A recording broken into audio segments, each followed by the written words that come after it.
Wrapping up, after watching the film, wrapping up the South Carolina game, just like I said after the game, very hard-fought game, very disappointed with the outcome, proud of our kids' effort. I thought we gave ourselves an opportunity in the second half to win that game. We need to continue to improve, continue to find ways to make plays when the game's on the line on both sides of the ball. But again, I thought we made some improvement. Looking forward to this week again, another very tough task. Playing Alabama, extremely well-coached team, very physical, and everything they're built up to be. They deserve all the credit they've been given for what they've done through the course of this year, and of course with their history. So it'll be a real challenge, but it should be a lot of fun for us as a staff and for our players to embrace such a challenge. Did you know about the schedule when you took the job? I didn't. I didn't. Yeah, I really didn't, because we were in the middle. We were in season there at Florida State, and so I was pretty consumed with what I was doing, and so no, did not. Coach, have you played a number? Wouldn't have deterred me though. Have you played a number one before? And is there any added stigma with that number one spot next to their name? Yeah, that's a great question. I can't remember if I played a number one. Surely I have, I would think, somewhere along the line. But yeah, I mean, anybody in the top 10, anybody in the top 20, any of these good teams that are so well coached, such history. So it'll be a great challenge, like I said, but something that we'll embrace. Coach, when you look at the success of Nick Saban through the years, what stands out to you the most? Consistency. I think he's amazing at what he does, and the work ethic and the what he does and how he coaches is truly something that I admire, and I think he's extremely consistent, and his players play that way. Do you know him very well? Not very well, really personally. Just as a young, as a coach coming up through the profession, a defensive guy, always just watched him and admired what he did, and so. You said back before we talked before that Jimbo working for Nick, that he got a lot of stuff that Jimbo does. He was a big influence on him, and some of that stuff influenced you as well. It is, with the way coaching trees sometimes work out, in an indirect way. I would imagine I've learned some things from the way Coach Saban, structures practice or goes about his business. Obviously, I don't know him. I've never worked with anybody on his staff or anything like that. But Coach Fisher did take an awful lot from Coach Saban and would often talk about it. And so, so I do feel like even simple things, the way we structure practice, I think some of the roots of that go back to Coach Saban and all the different people that he's affected in coaching. So, he's affected a lot of people in a good way. I know Avery tweeted about it. The 12 men on the field penalty at South Carolina. Has the SEC reached out to you, or you reached out to them about that penalty? Yes. Yes, they just got off the phone with Steve Shaw, the head of the officials, and they made a mistake. They were wrong. Did he call you, or did you call him? I called him yesterday, and I called him today.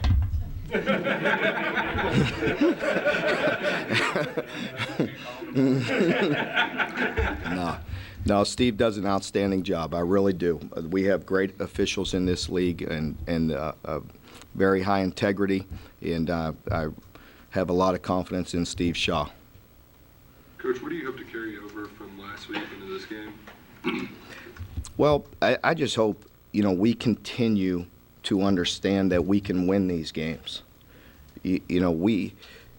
That's not just me up here talking about that. If we truly believe, if we go about our business, if we work the right way, if we prepare the right way and execute and make plays when the game's on the line, we had every opportunity to win that game. And that's a very good team, very well coached, and we have a lot of respect for them.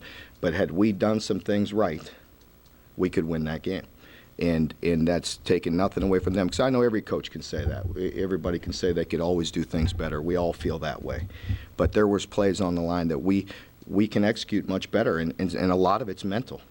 We mentally need to be stronger and make plays and understand and have a better awareness about us when we're on the field, because the game changes all the time. Every play is different, and we've got to have a better understanding of what we're doing and execute things better. Mark, do you think maybe that was missing early, which is why it fell behind, or kids didn't quite believe at that point they could win that game? Maybe. I'm not sure. I know, it did not surprise me that they were going to start fast. That's why we needed to start fast.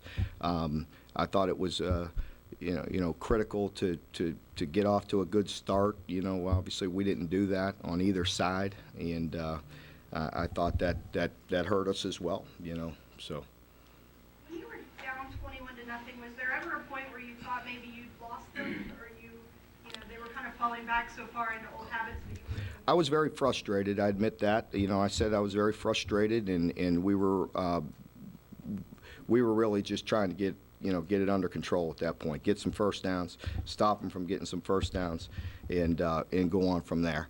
But we talked about it throughout the week of if they started fast, hang in there, make some adjustments, battle back, and give ourselves a chance to win the game. What changed on the sidelines? Was there a point where you sort of saw them start believing? Well, I think anytime you have some success, they start believing, whether it be a couple stops or get some first downs or just start executing and making plays, it definitely feeds it a little bit. Coach, you guys have been playing from behind all year. Certainly by now the players have been getting tired of that, right? Are they finally starting to realize how hard it is to win in this league coming from behind? Yeah, I think they do. I can't tell you exactly why we do that. I don't know if we're pressing too hard. I don't know. I thought it was a critical on the 4th and 1 or the 3rd and 1 that we converted, and when we got flagged for that as well. And Steve admitted that was a mistake as well, and that set us back early in the game as well. Mark, how's Bud? We'll see. I think he is. He's sore. He's it's swelled a little bit. We'll see. I really don't know, to be honest with you. He'll probably be day to day most of this week. Coach, how will you measure success in this game, whether it's statistically or? Yeah, I think it's just. I think it's really just how we play, how we prepare, how we fight, just execute plays.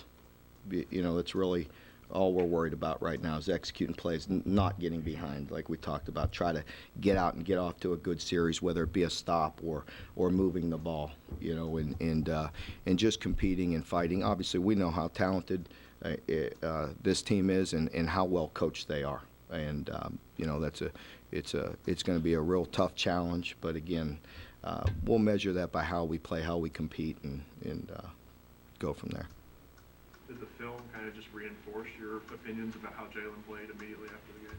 Yeah, just about like we thought. He missed some things and missed some throws, but he did some very good things as well. I thought it was nice to see him compete. It was nice to see him run. He ran hard at times.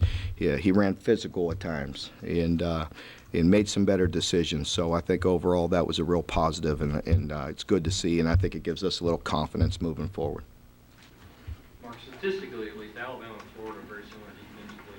Points allowed, rush defense. Are there things you did prepping for Florida that could help you this week? They're similar. They're very similar in a lot of ways. And if you just look at the history, Alabama has been, the tops in college football in defense, whether it be points or yards, for the past 4 or 5 years, and certainly in this conference. I think Florida is a great defense this year as well. I think they're very similar structurally, and as you would expect, and I think they're both well coached. They both defense play with great passion, great energy. They're fun to watch. They take a lot of pride, and you could tell after early in the season, people for their standards wasn't up to their standards early with Texas A&M, and ever since then they've been hard.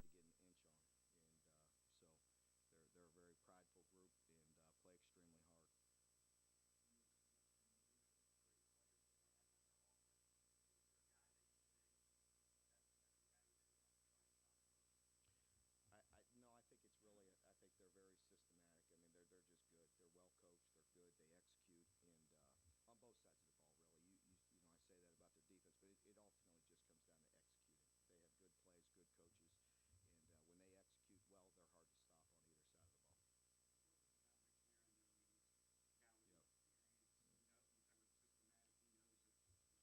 well, they're hard to stop on either side of the ball. He does. He seems very smart. You know, very poised, and does not seem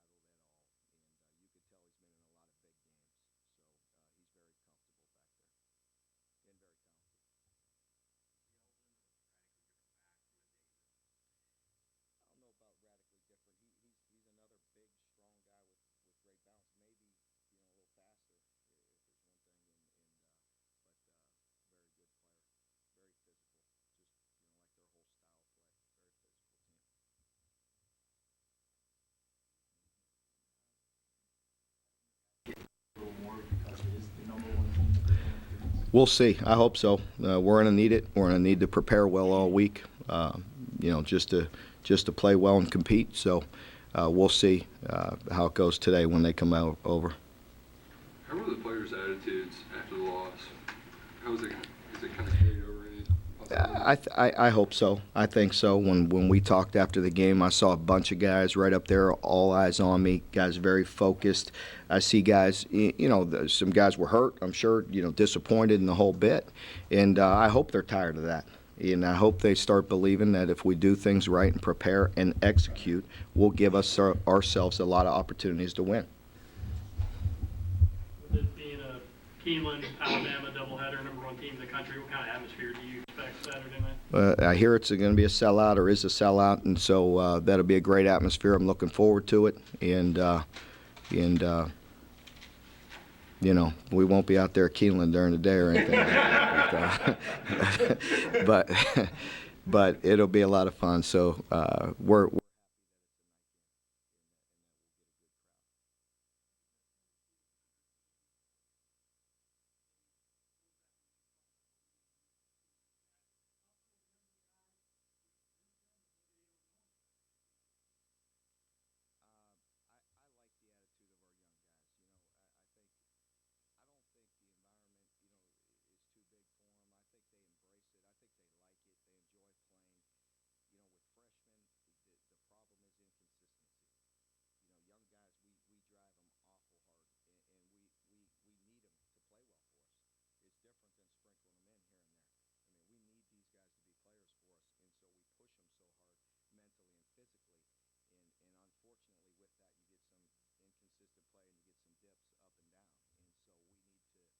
try to stay away from that and just constantly improve with the young guys. But their attitude is good, and they're very competitive guys, and they're very good. Once again, I mean, our young guys, I mean, Jason Hatcher, he breaks his hand in 2 places and he comes right back and doesn't miss a snap.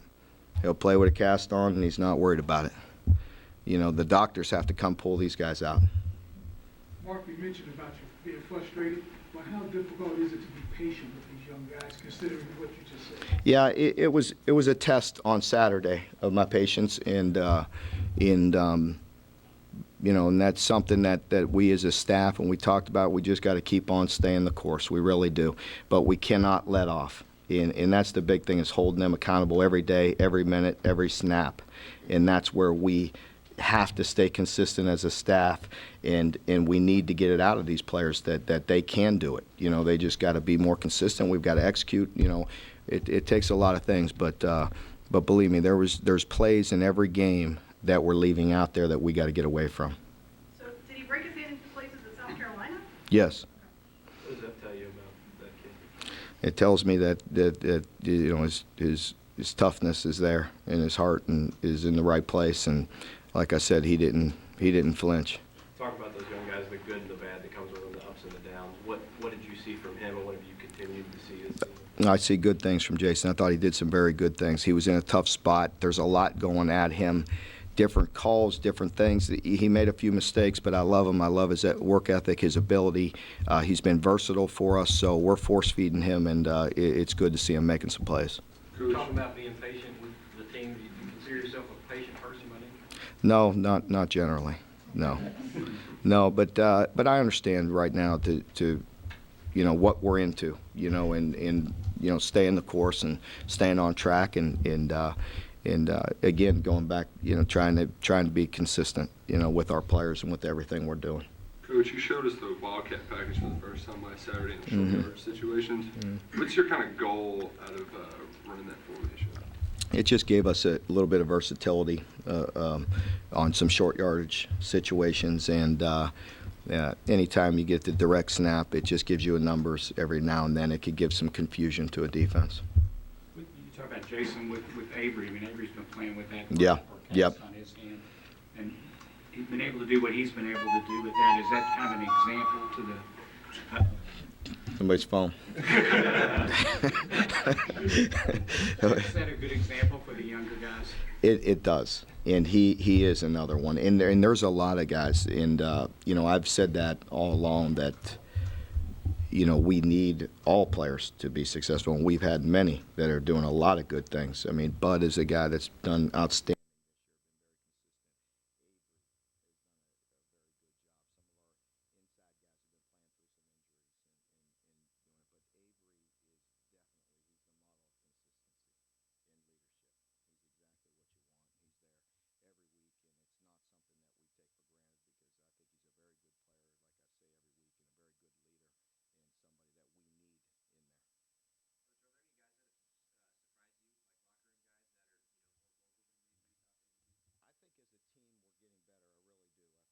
That more and more are starting to understand that we could do this and we could compete and we could play with anybody and just sticking together. So I think it's a good locker room right now. I think last week was a point where we could have gone either way. I felt like this team would respond the right way, and I think we're going to keep on improving.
That they can use when they choose to use it. And I think then each week they game plan things and change things up. But I'm not exactly sure how he goes about it or why. I just know they're very good. And to answer your question, they're multiple when they want to be, and they're extremely sound technique-wise. How much help can Derek give you this week? A little. But again, I think there's so much defense that they could grab from. And even if you know what they're in, again, it gets down to technique and execution at that point. They're very good at what they do. Mark, with a guy like Danny Trevathan, I know you didn't coach him, but when he makes a play in a high-profile game like he did last night, how much traction can you get out of that on the recruiting trail? I'm not sure. I was happy to hear that and proud of him. And we're pulling for him. So it was good to see one of those college scores in the NFL. Yeah. So. Everybody good? Mm-hmm.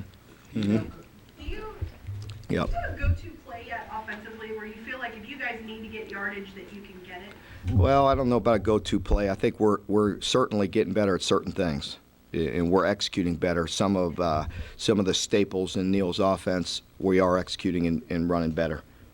So that helps. What was it? It might be a better question for Mhm. Neil, but the way they played in the second half and the way Jalen played and seemed to establish himself, at least for now, as a quarterback, I know it might be tough this Mhm. week, against the Alabama defense. Yeah. Do you expect the offense to take a real step forward now that maybe they got some things settled and maybe get some confidence from the way they played in the second half? I do.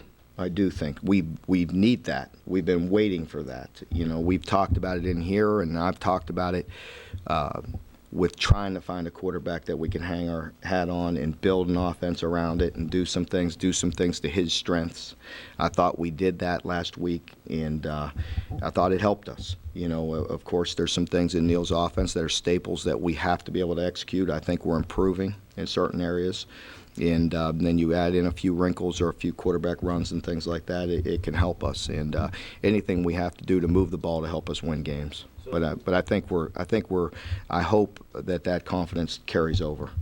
Is Whitlow definitely that guy then? Do you feel like now you can hang your hat on him? I do. He's the starter, and let's hope he takes it and runs with it and gets better and better each week. Was consistency will won him the job eventually? Well, I think, we've gone around and around. You've seen it. I thought both guys did some good things, and both guys have done some bad things, just like much of our team. So, they're the quarterbacks, and they have the spotlight on them. But we've been inconsistent, at all positions, and we've been good at times at all positions. So we just need to put it all together and start executing on both sides of the ball and improving. Does it worry you when a guy, obviously he played well, but when he has a week of practice like he did this week where you're not sure what you're going to get maybe on Saturday? Well, yeah, I mean, anytime we want consistency, whether it's on the practice field or in the games. And so we definitely need that because we're building our schemes around what we think we can do. So we need some consistency there. Did he find he didn't start great, but he didn't have sort of a rocky start that he had in some other things. Did he find a way to control himself, I guess? I think so. I thought so. And there are some plays. It's not just him. There were some plays that were there that we have to execute better. And so, in the 3rd and 1, I thought was critical as well, with the quarterback out that we convert. Coach, the Wildcat formation, the fake field goal, the reverses you guys have done in the past couple weeks, do you guys get excited to practice stuff like that? Is it fun for them? Yeah, it is. They were very excited with the fake. I mean, going back a few weeks, but I knew we had a long game ahead of us. But it was good. It was fun, and we'll do whatever we have to do within reason. I mean, just anything that any scheme or anything we have to do that we feel gives us the best opportunity to win, then we have to look at. How far outside your comfort zone is all this stuff, though? Because you're not just able to line up and run just your stuff. Well, if you really, I'm okay with it because I understand with being on a great defense before that you need to dress up a lot of things anymore. And you see that in college football. You're starting to see that in pro football. There's a lot of window dressing that goes into things. Just lining up and running basic plays. There's very few teams that can do that. And believe me, Alabama is extremely physical, and they are great with technique, but they're also very well coached with subtle things that most people don't understand. That they're very well coached and put you in some predicaments that aren't fun. You're talking about formation? Yeah, just formations and run past conflicts and just, that's football. Any good defensive coach will tell you that. Anybody that has balance, that could put stress on you both ways, that have guys outside that can hurt you and a quarterback that can get it there, that's always, a threat. And we saw that last week with Coach Spurrier with, taking the shot on the double post and scoring a touchdown early in the game was something that I was very worried of going into the game. As a matter of fact, with that very formation on Thursday, stopped it and corrected it and did some different adjustments to that on Thursday last week and had a good feeling we would get that shot out of that formation. So that, I'm guessing, added to your frustration. Very much. Very much. Very much. Great coaches like that, they know the formations they can get you into, and we have to be ahead of them, and change it up off of and he got us, where he knew he was going to get us and right to where I thought he would go. Last one, I think, was Jim. Mm-hmm. You guys had so many issues on 3rd down for the last 2 or 3 games, and then at the end, I think you converted on your last 4. Mm-hmm. Did you guys see see a difference on film? Was there anything you saw specifically that worked or didn't work? I think they were more manageable. Third downs is one thing that helped, but I think it gets down to execution, really. You know, again,